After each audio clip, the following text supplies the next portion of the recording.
Dear son, congratulations on your baby-to-be. I remember the feeling your mom and I had when we discovered you would be born way back in 1992.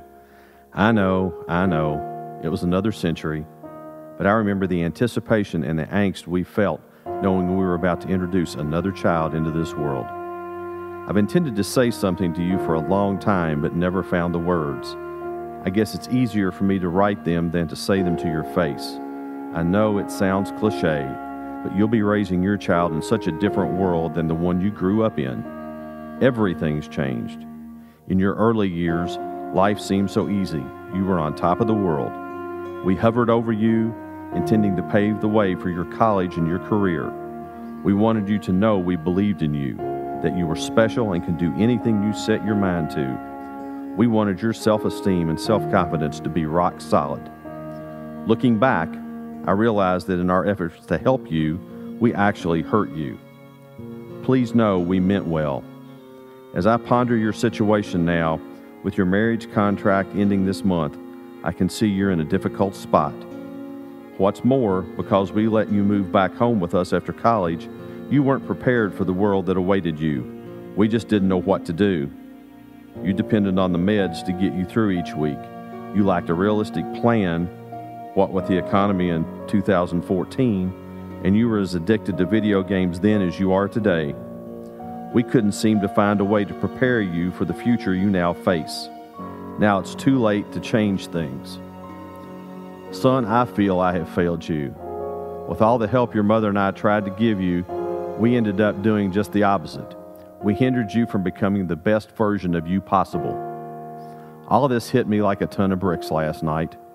I watched a documentary on culture change, and I was shocked to see the impact my generation, parents, teachers, coaches, youth workers, retailers, and employers, has had on yours. The program painted an all too familiar picture of you and so many of your friends. Adults living in isolation because they can't stick with their marriage contracts, even those short-term contracts that have become so popular. Social media junkies with little to no emotional intelligence or people skills. Obese adults who are stressed and don't have the discipline to eat right and exercise. Nearly an entire generation addicted to happy pills because of chronic anxiety and depression. A generation of adults we allowed to pass through school without really learning. People confused about their gender and identity because of the BPA you all consumed. Midlife adults who are in a love-you-hate-you relationship with their parents. I keep wondering if that's true of us. All this saddens me because it's so unnecessary. With the baby coming, now it's your turn to lead, and I fear you aren't ready. We let you down. What scares me most is the violence today. In 2010, we all began to read about the youth bulge. Your generation worldwide is huge. Remember what I told you then? When a nation's population of young people is over 30%, violence almost always follows. I'm afraid the terrorism you've seen in the last 20 years will only get worse due to the sheer size of your generation. Son, I hope you can forgive me, forgive us for not leading you better. But more important, I hope you can somehow make up for our mistakes. You're about to become a dad and make me a granddad. Please lead this little one well.